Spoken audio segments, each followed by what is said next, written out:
Fala, vivente! No vídeo de hoje vamos falar sobre um tema que gera muita dúvida: a relação entre as temperaturas e o uso da geladeira na fermentação da massa. Esse é um tópico que merece muita atenção, uma atenção bastante especial. Então vamos explorar agora mais a fundo tudo isso. Antes de ir para o conteúdo, eu só queria lembrar vocês que tem muita gente que assiste os nossos vídeos, mas ainda não é inscrito no canal. Se você está gostando do conteúdo que a gente apresenta, quer continuar acompanhando, se inscreve, fortalece, e deixa o seu like. Tudo isso ajuda muito a gente a continuar aqui no YouTube criando conteúdo para vocês.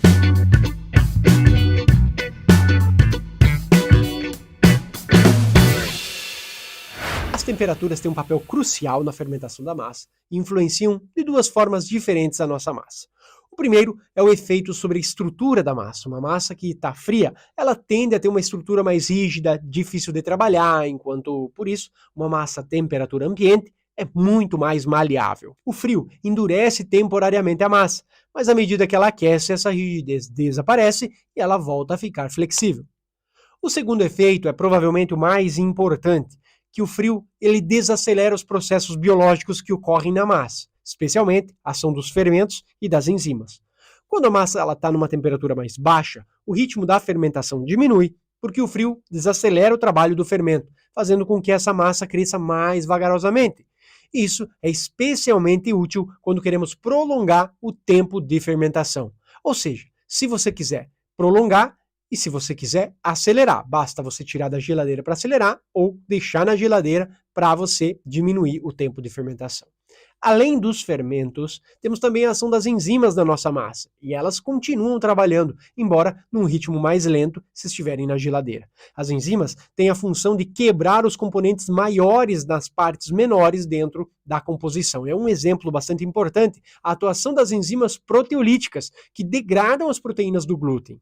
Isso afeta diretamente a estrutura da massa, tanto no manuseio quanto no resultado final da massa. Isso significa, por exemplo, que com uma pizza de 24 horas, você vai ter uma textura no momento de abrir. Com 72 horas, essa mesma massa já teve muito mais efeito proteolítico, das enzimas proteolíticas. Isso faz com que a textura da massa fique muito mais maleável, até o ponto em que ela não tem mais malha do glúten e ela se rasga, né? Então, em temperaturas mais baixas, a ação dos fermentos e das enzimas é reduzida, o que nos permite conservar mais a longo essa nossa pizza.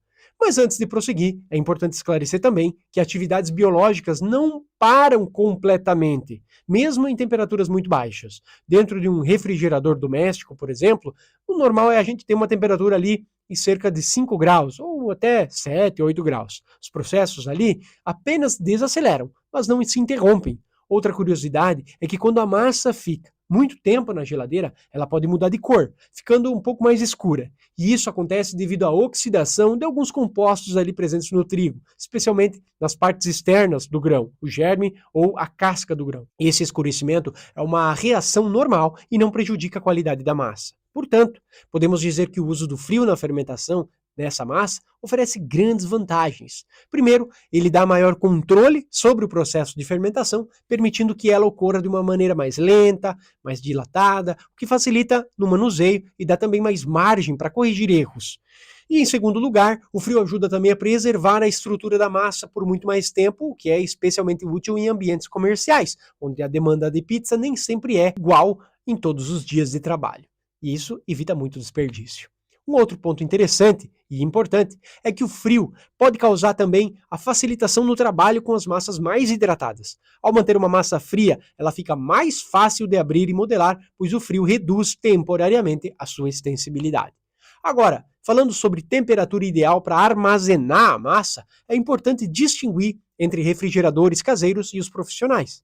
Em casa, a temperatura média de um refrigerador costuma ser mais ou menos 6 a 8 graus, enquanto nos resfriadores mais profissionais, a temperatura pode ser mantida aí até de 2 a 4 graus. E isso faz uma grande diferença na massa da pizza, na fermentação e no trabalho das enzimas. Você vê exatamente uma diferença enorme de uma temperatura de 5 para 10 graus. pode multiplicar em 4 ou 5 vezes a atividade dos fermentos. Isso significa que se no resfriador doméstico você não conseguir manter uma temperatura mais baixa o suficiente, essa massa vai fermentar mais rápido e vai triplicar e vai acabar estourando e você não vai conseguir ter essa gestão ideal da tua massa. Em ambientes mais profissionais, você tem um controle maior sobre a temperatura e, obviamente, sobre a fermentação. Consegue fazer essa gestão sem comprometer a qualidade da massa. Quanto maior o volume da massa, mais tempo ela levará para resfriar completamente. Esse é um ponto muito importante, porque grandes volumes de massa, principalmente você que opta por fazer um descanso da massa em bloco, né? Toda a massa da macieira você coloca numa caixa e leva para o descanso antes de porcionar e bolhar, você tem um problema aí, porque essa massa em grande quantidade tem uma dificuldade muito maior da temperatura entrar no centro do produto e chegar lá no coração do produto. Ou seja, você vai ter ela por muitas e muitas horas, além daquelas que você colocou na geladeira, para baixar a temperatura no coração do produto. Então você precisa levar isso em consideração. Resumindo, o uso da geladeira na fermentação da massa é uma ferramenta muito valiosa, especialmente para quem precisa prolongar os tempos de fermentação e garantir uma massa que ao ponto justo, né, o ponto certo para ser usada no dia seguinte. Porém, é essencial entender também as limitações da tua geladeira, principalmente aquela de casa, e ajustar o teu processo de acordo com a temperatura real que ela atinge. Então é isso, pessoal. O melhor amigo de vocês vai ser sempre o termômetro. Espero que tenham gostado e aprendido algumas coisas novas com esse vídeo e saber então um pouquinho mais sobre como o frio afeta a fermentação da massa. Se você teve alguma dúvida além daquelas que eu falei aqui, bota aqui nos comentários, a gente sempre responde vocês. Caso deseje também se aprofundar ainda mais nos conhecimentos técnicos da arte branca, da pizza de longa fermentação, aprendendo então sobre a escolha da farinha, técnicas de manipulação da massa, como diferenciar o teu produto da concorrência para ter um rápido crescimento do teu negócio, isso tudo com um conteúdo atualizado e que te garante um suporte contínuo, tem um link aqui na descrição desse vídeo para você conhecer o meu curso, o curso Viver de Pizza. Toda terça-feira tem vídeo novo aqui no canal, então se inscreve e também deixa um like para fortalecer o vídeo e aí já pode ativar também o sininho nesse canal